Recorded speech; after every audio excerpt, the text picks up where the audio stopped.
দর্শক এই মুহূর্তে মিন্টু রোড ডিবি কার্যালয়ের সামনে থেকে যুক্ত হচ্ছেন সহকর্মী আবু সাইদ অপু। সাবেক প্রধান বিচারপতি এবিএম খায়রুল হককে কটা নাগাদ আদালতে তোলা হতে পারে, এছাড়া কোন মামলায় তাকে গ্রেফতার করা হয়েছে আমাদেরকে জানাবেন। এ বিষয়ে ডিবি কিছু জানিয়েছে, বিস্তারিত আমাদেরকে জানান। নাদিয়া, আপনাকে ধন্যবাদ। আসলে আপনি যেমনটি জানতে চেয়েছেন যে 2010 সালে 30 সেপ্টেম্বর যে বাংলাদেশের 19তম প্রধান বিচারপতি এবিএম খায়রুল হককে যে নিযুক্ত করা হয়েছিল, তিনি কিন্তু আসলে ক্ষমতায় বসার পরপরে কিন্তু যে বিষয়টি সবচেয়ে বেশি আলোচনায় এসেছিল যে তত্ত্বাবধায়ক সরকার ব্যবস্থা বাতিল এবং যে বিএনপির প্রতিষ্ঠাতা জিয়াউর রহমানের যে স্বাধীনতার ঘোষণাকে নাকচ করা এবং এর পরপরই কিন্তু যে খালেদা জিয়ার বাড়ি থেকে তাকে নোটিশ দিয়ে তাকে সেখান থেকে আসলে সরিয়ে নিয়ে আসা, অর্থাৎ সার্বিক দিক থেকে যে রাজনৈতিক পরিক্রমাকে একটা ভণ্ডুল পরিস্থিতিতে ফেলানোর যে মূল যে কারিগর ছিলেন এই যে সাবেক যে প্রধান বিচারপতি এবিএম খায়রুল হক, তাকে আসলে আজকে সকালে গ্রেপ্তার করা হয়েছে এবং গ্রেপ্তার করার পরে তাকে ডিবি কার্যালয়ে নিয়ে আসা হয়েছে।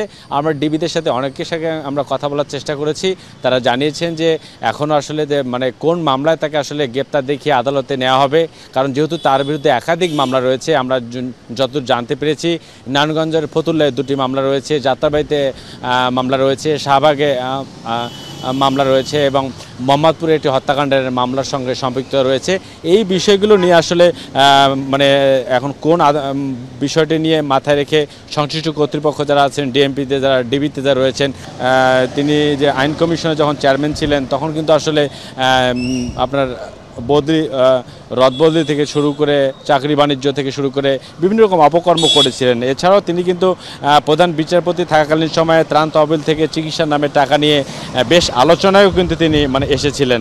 আরেকটি বিষয় আপনাকে না বললে নয়, তিনি কিন্তু নিজেও আওয়ামী লীগের একদম আস্থাভাজন হয়ে কিন্তু তিনি তার যে দায়িত্ববোধ, সেই দায়িত্ববোধের অবস্থান থেকে সরে এসে সরকার যেভাবে চেয়েছিল ঠিক সেভাবে তিনি তার দায়িত্বগুলো পালন করেছিলেন, যেগুলো আসলে দেশ এবং রাষ্ট্রের জন্য অনেকটা ক্ষতিকর ছিল এবং ক্ষতিকর থাকার ফলে কিন্তু আজকে তাকে সকালে কিন্তু ধানমন্ডি থেকে গ্রেপ্তার করা হচ্ছে এবং ডিবির জেলায় কিন্তু তিনি আটকা পড়েন।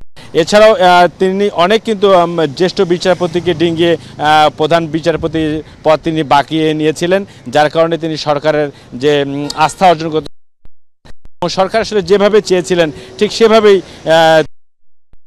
রায়গুলো প্রদান করেছিলেন এবং যার মধ্যে একটি বিষয়